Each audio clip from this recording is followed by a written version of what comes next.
Teman-teman sekalian, agama Islam mengajarkan kita agar menjadi orang yang sempurna dalam segala hal. Islam menyuruh kita untuk menjaga kebersihan badan dan jiwa. Kita tahu dalam Islam ada mandi wajib. Diwajibkan mandi di hari Jumat bagi laki-laki, mandi junub bagi laki-laki dan perempuan. Kemudian juga ada mandi haid dan nifas, ya. Serta ada mandi yang sifatnya sunnah untuk mendinginkan badan, membersihkan badan, sebab Allah Subhanahu wa taala memberikan kepada kita rasa gerah, keringat. Itu tujuannya untuk memberikan peringatan kalau tubuhmu sedang butuh untuk dibersihkan. Mulut kita pada saat bangun keluar bau yang tidak sedap, tujuannya peringatan agar dibersihkan. Pada saat perut kita lapar, peringatan agar tubuhmu diberikan makanan. Haus, tubuhmu lagi butuh air. Semuanya ditata dengan sistem yang rapi. Dan Islam menyuruh pengikutnya untuk jadi rapi dan bersih. Kalau kita bicara masalah fisik saja, banyak sekali riwayat yang menjelaskan tentang kebersihan ini. Di antaranya tentang penduduk wilayah Masjid Quba di Madinah. Allah Subhanahu wa taala menyebutkan tentang mereka, A'udzubillahi minasyaitonir rajim, lamasjidun ussisa 'ala taqwa min awwal yawmin ahaqqu an taquma fihi rijalun yuhibbuna an yatatahharu wallahu yuhibbul mutahhirin. Yang artinya masjid yang pertama dibangun di atas asas ketakwaan karena betul-betul ingin mencari pahala, yaitu Masjid Quba. Nabi SAW begitu tiba di Madinah hijrah, pertama beliau lakukan membangun masjid. Itu lebih pantas kamu sholat di situ, hai Muhammad, ya. Dan di sekitarnya ada laki-laki yang suka bersuci, dan Allah suka dengan orang-orang yang bersuci. Apa maknanya tafsir ayat ini? Kata ulama, di sekitar Masjid Quba, mereka kalau bersuci menggabungkan antara istinja sama istijmar. Istinja itu istilah dalam buku fikih kita, kalau membersihkan diri dengan air. Kalau air tidak ada, kita menggunakan batu, namanya istijmar. Nah, dalam Islam kita pilihan. Kalau ada air ya sudah cukup. Ya, kalau tidak ada air baru pakai batu. Tapi penduduk sekitar Kuba menggabungkan keduanya. Mereka sudah cebok dengan air, mereka pakai batu lagi. Dan Allah puji, Allah mengatakan fihi rijalun yuhibbuna an yatatahharu. Di sekitar Kuba itu ada orang-orang yang suka bersuci, suka sekali bersih. Dan Allah menyukai orang-orang yang bersih. Kita tahu juga banyak riwayat, di antaranya Nabi alaihi salatu wassalam, beliau itu pernah satu kali oleh Ka'ab bin Malik radhiyallahu anhu digambarkan. Jadi Ka'ab bin Malik ini kebetulan lagi ada di depan rumah baginda Nabi SAW dan bulan lagi terang, bulan purnama. Kalau kita biasa, kalau teman-teman sudah biasa puasa pertengahan bulan, Ayyamul Bid, puasa 3 hari setiap bulan, tanggal 13, 14, 15, biasanya bulannya terang. Ya, bulan purnama, kalau di Indonesia dikatakan bulan purnama, ya. Nah, di bulan ini, tepat pas bulan purnama, Ka'ab bin Malik lagi melihat bulan itu. Indah sekali menurut dia. Dia bilang, saya melihat ke bulan sangat indah. Padahal bulan cuma bulat ada cahaya, tapi Allah buat begitu, sangat indah. Tiba-tiba dia bilang, Rasulullah SAW membuka pintu rumah beliau. Dan beliau selepas mandi, habis mandi, rambutnya disisir dengan rapi ke belakang, menggunakan jubah yang berwarna merah bergaris hitam. Maka aku pun melihat ke arah Rasulullah SAW dan aku lihat bulan itu, aku temukan Rasulullah SAW lebih bagus daripada bulan itu. Karena tampannya, bersihnya. Para sahabat mengatakan kami kalau berada di sekitar Nabi SAW kami temukan bau yang wangi. Sampai terkadang kalau salaman wanginya tertinggal 3 hari. Nabi SAW suka sekali bersiwak. Sampai dikatakan awal yang paling pertama beliau lakukan masuk rumah, bersiwak dulu. Supaya bau mulut interaksi sama orang tidak ada.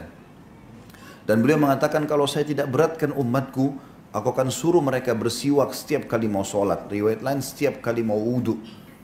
Selalu ada itu. Pernah ada sahabat, dalam riwayat lain masuk ke dalam masjid, rambutnya acak-acakan. Berantakan. Ya. Jadi tidak rapi. Kata Nabi SAW kepada para sahabat Nabi yang lain, beritahukan orang ini. Supaya dia keluar, sisir rambutnya dulu yang bersih, yang rapi, baru dia masuk ke masjid. Dan beliau mengatakan, man kana lahu sya'ar, fal yukrimhu. Siapa yang Allah karunia rambut, dia harus menghormatinya, merawatnya. Kita tahu juga dalam Islam ada 5 fitrah yang harus dijaga. Kata Nabi SAW, 5 asas fitrah harus dijaga. Berhubungan dengan masalah fisik. Khitan, potong kuku, mencukur bulu ketiak, mencukur bulu kemaluan. Ya. Ini dan mencukur kumis bagi laki-laki. Ada anjuran-anjuran. Berhubungan semua dengan masalah kebersihan, kerapian. Ya, dan ini banyak sekali tergambarkan di dalam kehidupan. Ini sedikit saya kasih gambaran. Begitu juga dengan kita lihat kalau di akhirat. Coba baca tentang surga. Semuanya keindahan, kebersihan, istana yang luas, pakaian dari sutra, gelang-gelang dari emas. Semuanya yang mewah dan bagus gitu.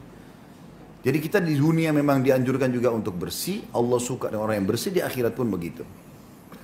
Nah teman-teman sekalian, saya datangkan contoh tadi ini untuk memberikan gambaran kalau Islam memang menyuruh kita selalu bersih secara fisik. Begitu juga bersih secara jiwa. Majelis ilmu seperti ini teman-teman adalah makanan bagi jiwa.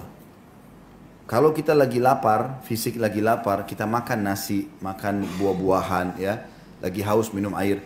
Kalau jiwa bukan itu, jiwa makanannya ilmu. Jadi banyak orang fisiknya kuat, kekar, tapi jiwanya kurus, nggak pernah ada isinya. Jadi kalau dia sakit sedikit, keluh kesah. Ada musibah sedikit, nggak bisa sabar. Karena jiwanya kecil. Tapi kalau orang jiwanya besar, sehat, maka secara otomatis fisiknya bisa ikut. Orang kalau selalu punya ilmu syar'i yang bagus, dia belajar tentang keimanan, tentang akhirat, surga, neraka, nanti fisiknya ikut. Walaupun fisiknya kecil, walaupun fisiknya sakit, walaupun keadaannya miskin, bisa sabar. Karena jiwanya itu.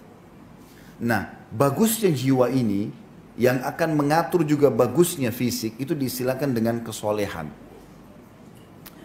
Jadi kalau kita memperbaiki jiwa kita, semuanya baik, jujur, amanah, tanggung jawab, tawakal, yakin, banyak hal-hal yang merupakan sifat jiwa itu, maka dia akan memperbaiki fisik kita secara otomatis. Gitu. Nah, baiknya jiwa dan fisik ini itu namanya kesolehan. Sementara lawannya adalah fasik. Fasik berarti orang bobrok, ya, jauh dari kebersihan, jauh dari kerapian, jauh dari baiknya jiwa.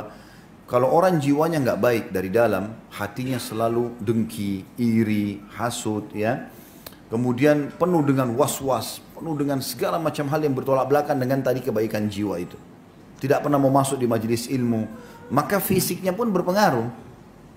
Nanti akan berpengaruh pada realita fisik itu. Ya. Maka ini namanya kefasikan dan Islam melarang itu.